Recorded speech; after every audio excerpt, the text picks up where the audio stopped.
Hello, everyone. My name is Colin Cairns, and I'm a health science tutor here at the Auburn Hills Baker College Learning Center. And today I'm going to review Chapter 1 and 2, Student Learning Outcomes, in preparation for the upcoming test next week. And during this hour, I will show some PowerPoint slides, and hopefully that will help you retain some of the material that I'm going to cover today. Okay. Everyone knows that anatomy is the study of the structure of the human body, and physiology is the study of the function. We all should know the levels of organization of the body, starting with the subatomic particles, the atom, the molecule, the macromolecule, the organelle, the cell, the tissues, the organ system, and the organism, which is ourselves. And this illustration shows a picture of the organization from subatomic all the way to the human being. We should also know some of the characteristics of life. All life needs to have movement, responsiveness, growth, reproduction, respiration, and digestion. Also absorption, circulation, assimilation, and excretion.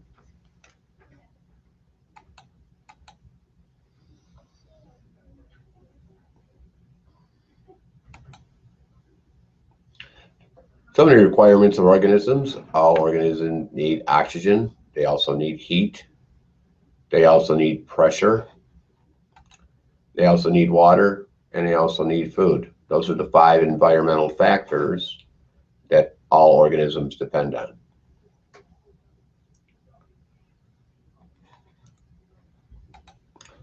Homeostasis, the definition is the maintaining of a stable internal environment. We have control mechanisms in our body that monitor aspects of the internal environment and correct as needed if changes are occurring. Now, it works with a 3-part control system. The receptor, which provides information about the stimulus that's making a change. The control center, which provides information about a value that should be set. In other words, our temperature is set at around 98.6 degrees, and any deviation in that is going to elicit a response. The effector elicits the response that changes conditions in the internal environment. If our body temperature drops because of outside stimulus, we will shiver to try to raise our body temperature. If our body temperature rises because of an outside stimulus, such as a hot day, then our body will sweat to try to cool us down. And here's an illustration of the control mechanisms. As you see, the stimulus, the change occurs, receptor picks up the information, sends it to the control center. The change is compared to the set point. Then that information is sent to effectors, either muscles or glands. And then again, we could shiver when we're cold or sweat when we're too hot. And that's the response. So that change corrects the deviation and makes it things back to normal. And here's an example of what they call the feedback loop. Again, it illustrates what happens as a message is passed through and the body responds to the message.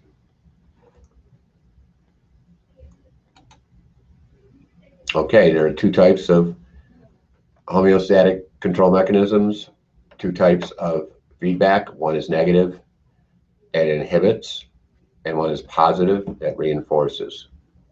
So if the message says, we're getting too hot, a negative feedback will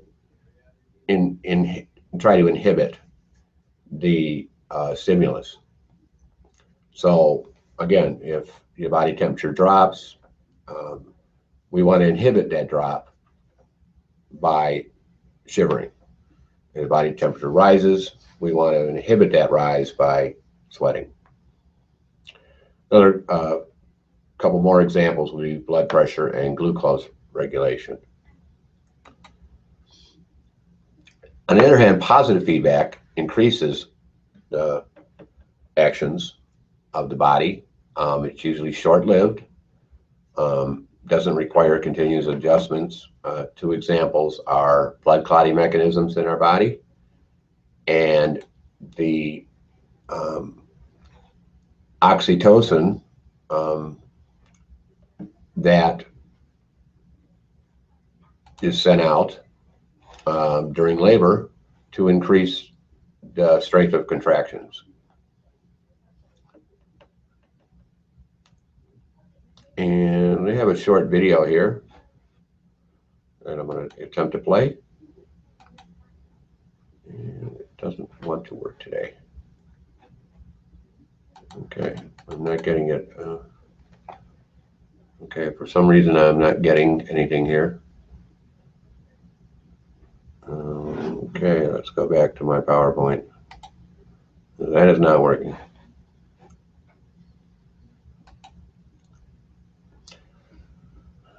Okay, here's the organization of the human body. The body is divided into cavities and canals. So we have a cranial cavity. We have a vertebral canal running down through it.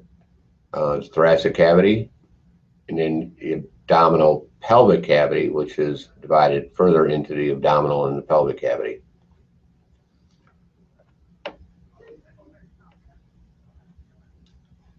And then, as you see, the thoracic cavity has the right and left pleural cavity, the pericardial cavity, and the mediastinum.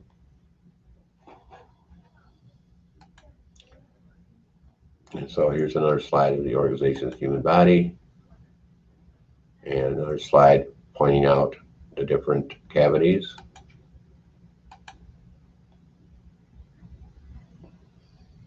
The thoracic and abdominal cavities have serous membranes, have a visceral layer that covers an organ, and a parietal layer that lines the body wall or the cavity itself.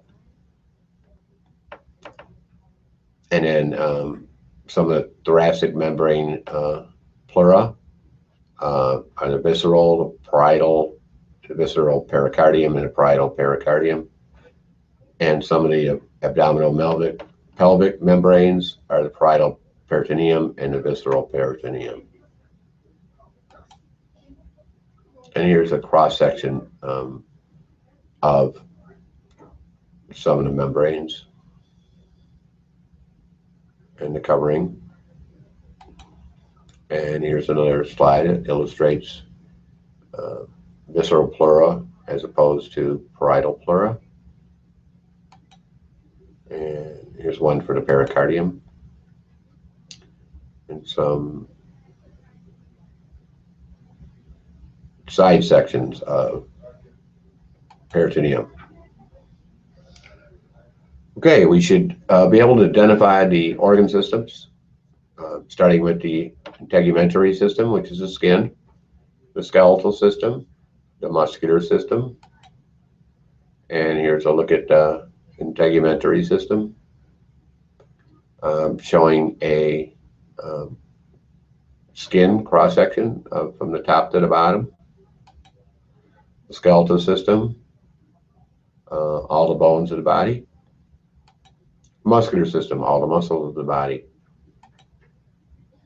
Then we also have the nervous system, which is the brain, spinal cord, and the nerves.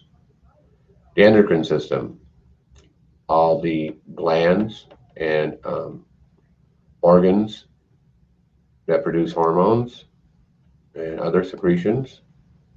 And here's a shot of the nervous system. showing again the brain and spinal cord and all the nerves and the endocrine, starting with the parathyroid glands. And they're showing the ovaries in the female, testes in the male. We also have the cardiovascular system, the heart and all the blood vessels, the arteries and the veins, the lymphatic system, what also the ducts and the nodes are being shown there. Another slide of the cardiovascular system, another slide of the lymphatic system.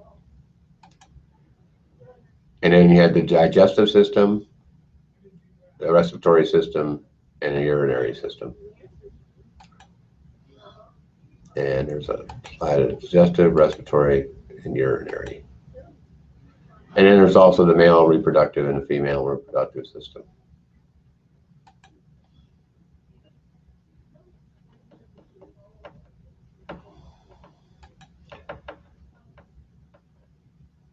Okay, so let's look at some anatomical terminology.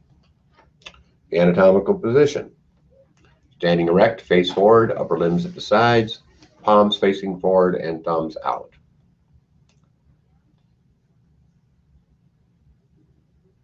The feet are also supposed to be flat on the ground. And it's another illustration of the anatomical position. So let's talk about a little bit of terms of relative to position. You need to know that superior is above, inferior is below. Anterior or ventral is toward the front, posterior dorsal toward the back. Medial means toward the midline, lateral means out to the sides. Bilateral means pairs structures, like on both sides. Ipsilateral means something's happening on the same side in two different places. Contralateral means that there's something happening on opposite sides.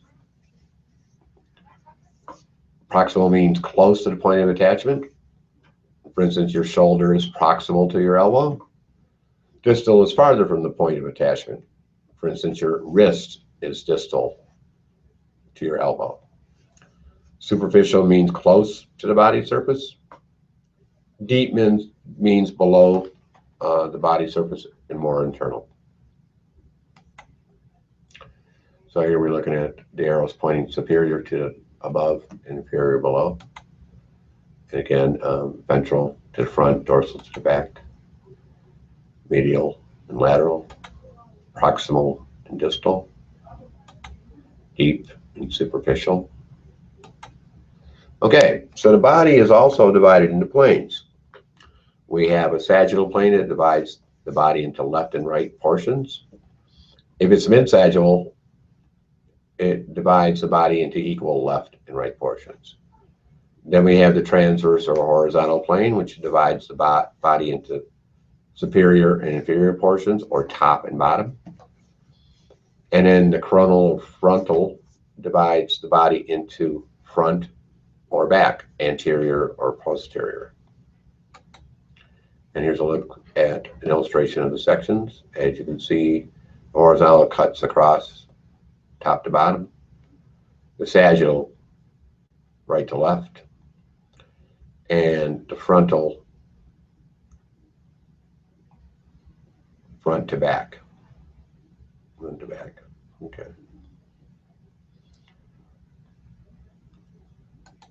And here's again another illustration of body sections. Sagittal plane, mid-sagittal, transverse, coronal. Oblique is on an angle. It's a horizontal plane, but it's on an angle. And this is showing the brain being sectioned. Again, sagittal, transverse, frontal. And some other kinds of body sections, a cross section, and then a longitudinal section and an oblique section. So now we come to the 9 abdominal subdivisions that you need to know. You can start in the middle with the umbilical right in the center, and then the epigastric is on top and the hypogastric on the bottom. And then you would have the right hypochondriac and the left hypochondriac, the right lumbar and the left lumbar, and the right iliac and the left iliac. As far as the four quadrants go, they're very simple. There's a right and left upper and a right and left lower.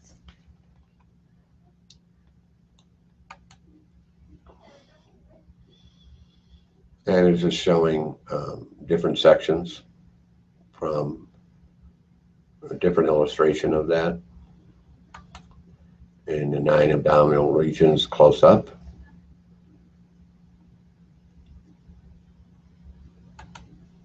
And the abdominal quadrants.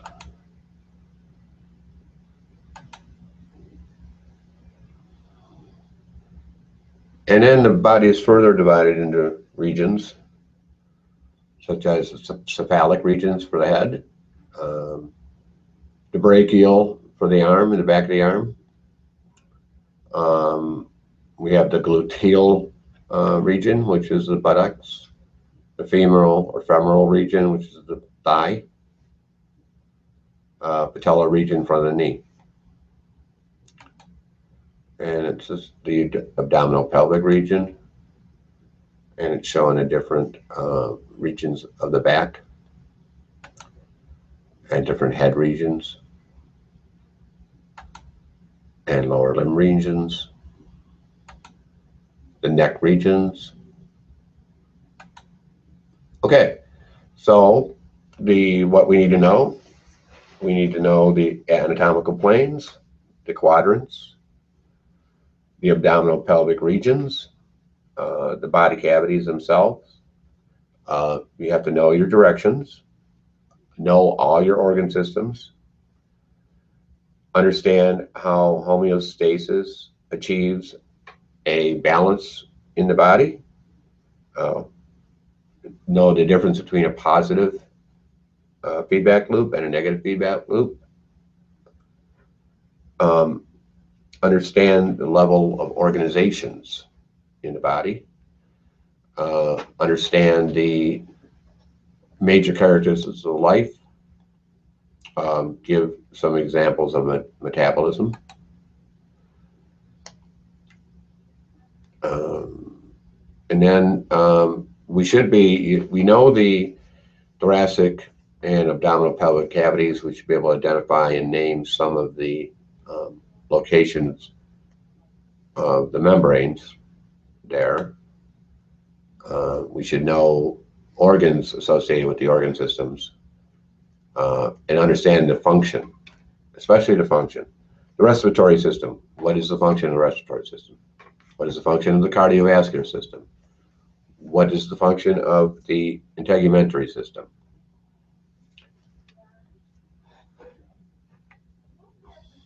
Okay. So we're going to move on to chapter 2. I'm going to have to do a new screen share.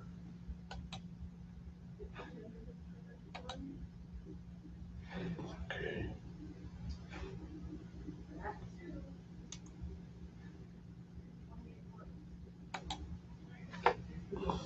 Get out of this.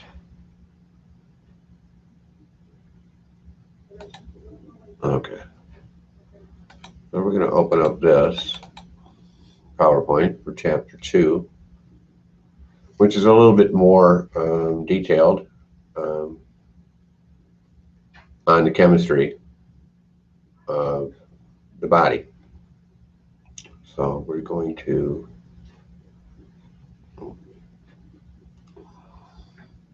close up this, and we're going to do a screen share again.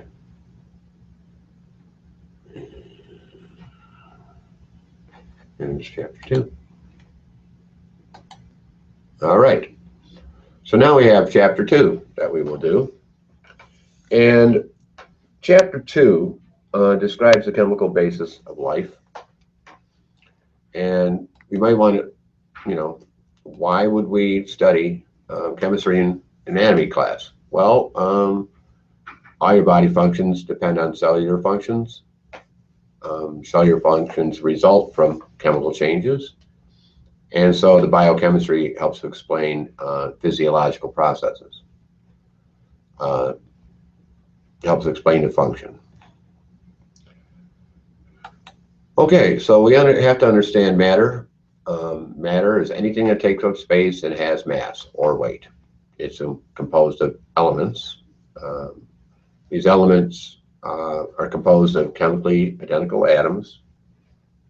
There are bulk elements required by the body in large amounts, trace elements that are required by the body in small amounts, and ultra-trace elements required by the body in very minute amounts. Atoms are the smallest particle of an element. And table 2 shows some of the particles of matter. And you should be able to identify the difference between an atom, electron, proton, neutron, ion, and molecule. All atomic structure has electron, protons, and neutrons. Electrons have no weight. They carry a negative electrical charge and are always in motion around the nucleus. Proton is a large particle. It's positive and it's in the nucleus. Neutron is also in the nucleus. It has the same weight as a proton. It's neutral. It doesn't have a charge. And an ion is a particle that is electrically charged because it has gained or lost one or more electrons. Either it's a positive because it's gained, or it's negative because it's lost an electron. And a molecule is just the union of two or more atoms.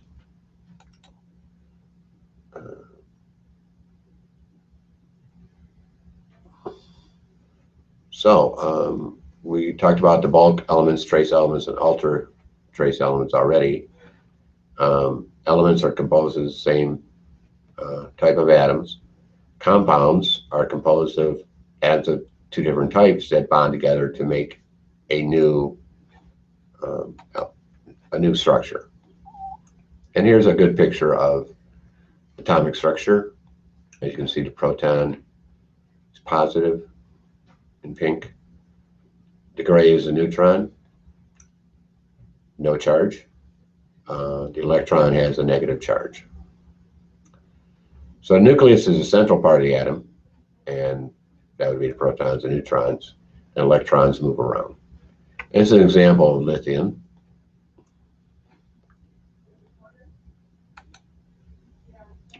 So the atomic number is the number of protons in the nucleus, and that will equal the number of electrons in the atom. So we have lithium is atomic number of 3. It has 3 protons. The atomic weight is approximated by the number of protons plus the number of neutrons. Since a proton and neutron each have an approximate atomic weight of 1, and electrons do not contribute to the weight of the atom. So here the atomic weight is 6, approximately 6. Now, isotopes are atoms with the same atomic numbers with different atomic weights. So that will mean you have different numbers of neutrons. Oxygen often forms isotopes like O16, O17, O18. So there would be different number of neutrons in each one of these. Radioactive isotopes are unstable, releasing energy or pieces of themselves. And for an element, the atomic weight is often considered the average atomic weight of its isotopes.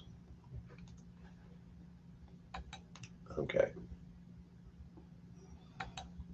And this is a couple sections in your book that we're not going to cover. But we should talk about molecules and compounds. Again, molecules are formed when 2 or more atoms chemically combine. Compounds form when 2 or more atoms of different elements chemically combine.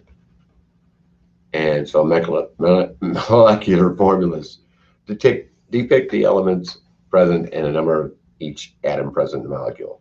So H2 is 2 hydrogen, the C6H12O6, and the H2O, water, has 2 hydrogen atoms and 1 oxygen atom. And this next slide shows some of the various molecules and compounds. These are all water molecules over here. H2Os. It's,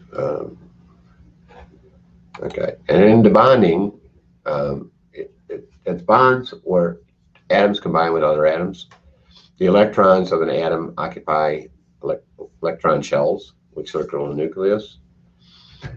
So the first shell can hold 2 electrons, with the second shell holding up to 8, and the third shell also can hold up to 8. And here we have some bonds. The lower shells are filled first, and then the outer shells will be filled. So we notice hydrogen has only 1 electron, helium 2, lithium 3, 2 in the inner shell, 1 on the outside. Ionic bonds are attraction between a cation and an anion. So we have the positive ion attracted to a negative ion. And one is going to transfer to the other, whichever has the extra is going to transfer that atom. Electron, sorry. So an ion is an atom that gains or loses electrons to become stable. It's an electrically charged atom. Cation is a positively charged ion. It's formed when atoms lose electrons and give up to a positive. And an anion is negatively charged ion. It's when an atom gains electrons. We also have covalent bonds that are formed when atoms share electrons. 2 hydrogen atoms are going to share their electrons. So they form a single bond. We have a hydrogen atom and hydrogen atom making a hydrogen molecule, or H2. Oxygen also forms 2 bonds. We have O2, nitrogen N2, and a carbon atom forms 4 bonds. And usually we end up with CO2 when that happens, carbon dioxide.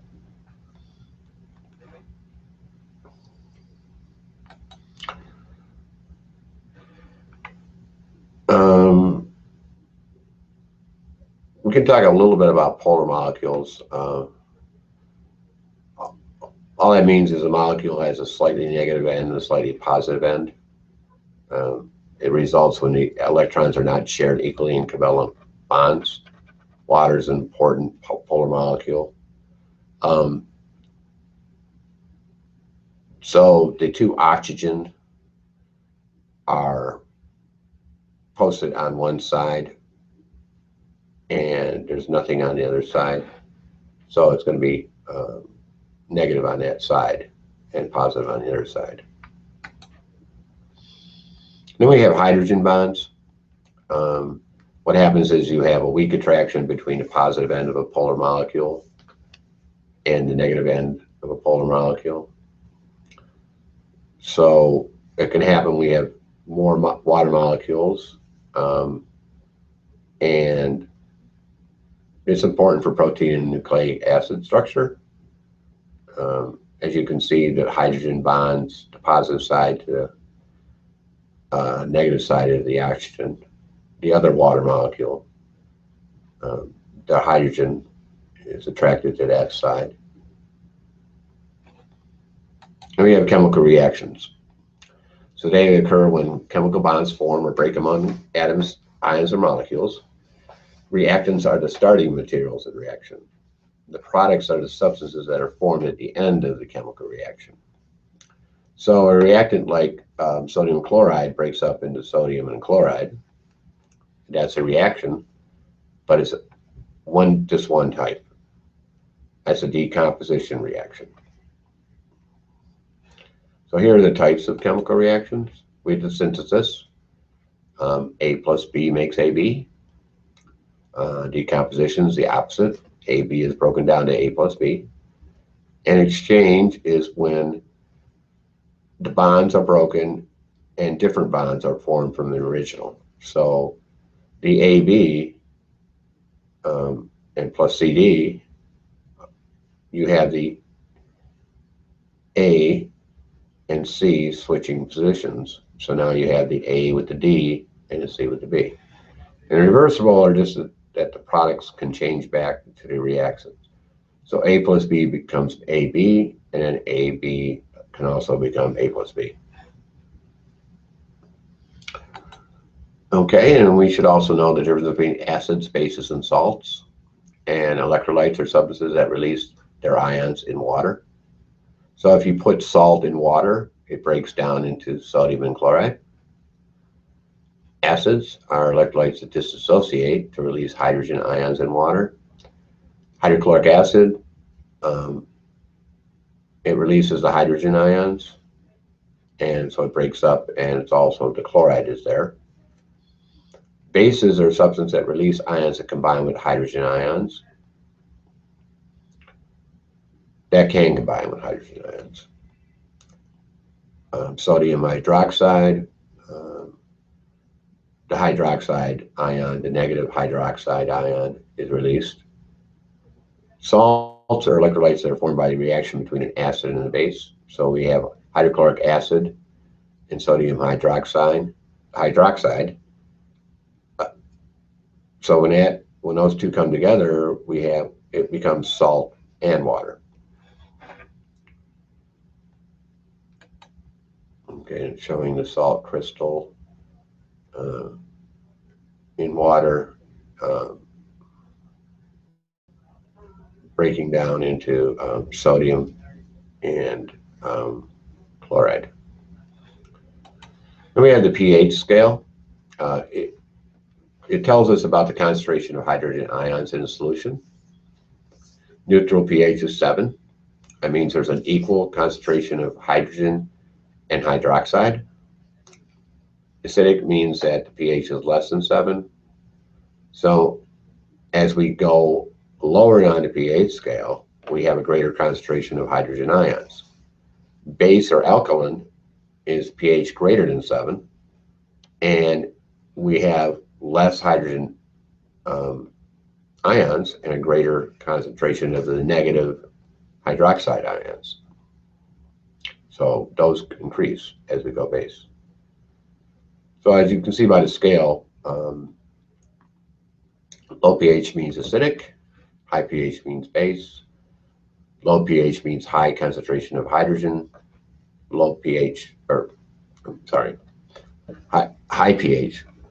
high concentration of hydroxide. And then this shows just a few of the things that can happen to blood pH.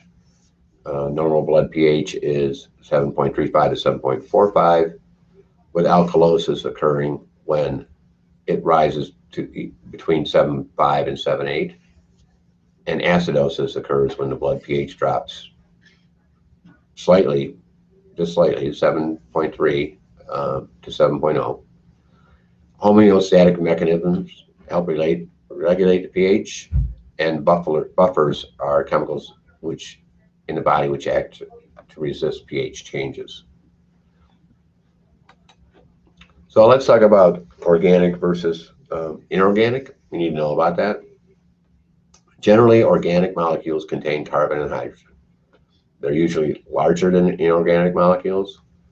They dissolve in water and organic liquids. And they're usually carbohydrates, proteins, lipids, or nucleic acids. The inorganic molecules generally do not contain carbon and hydrogen. They're usually smaller, usually dissociate in water, forming ions. And some of the inorganic molecules we have are water, oxygen, carbon dioxide and inorganic salts, and water is an inorganic substance. Some of its functions are, it's a medium for metabolic reactions. It transports chemicals in the body and absorbs and transports heat. Oxygen, pretty much your entire body needs oxygen, but it's used by organelles to release energy from nutrients in order to drive the cell's metabolic activities. You have to have it for survival. Carbon dioxide is a waste product, on the other hand. It's released during metabolic reactions, and it must be removed by the body. And how do we remove CO2? We exhale from our respiratory system. Inorganic salts are abundant in body fluids, sources of necessary ions, and play important roles in metabolism.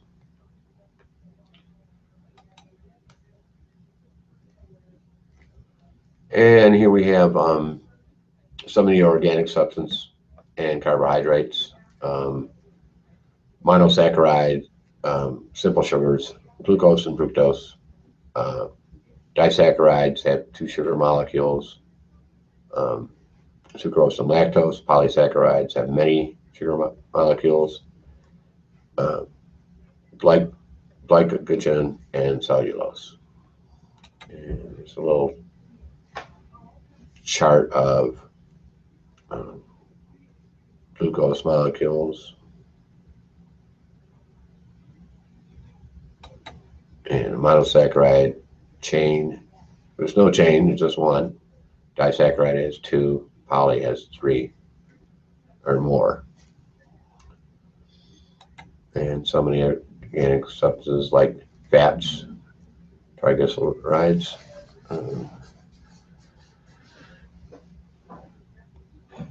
I don't think we're covering much of this at all. Or steroids.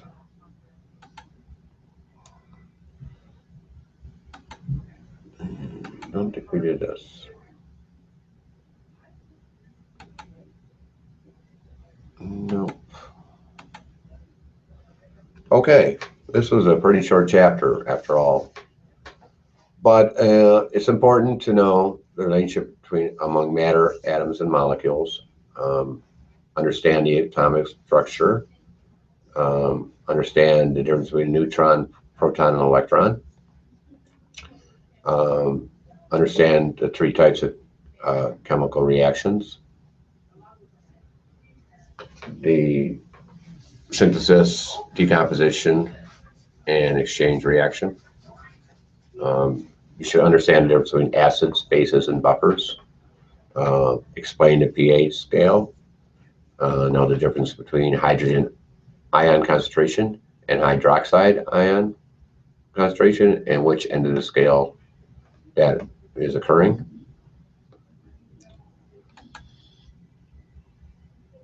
And you should understand the difference between inorganic chemicals and organic chemicals. And that's it.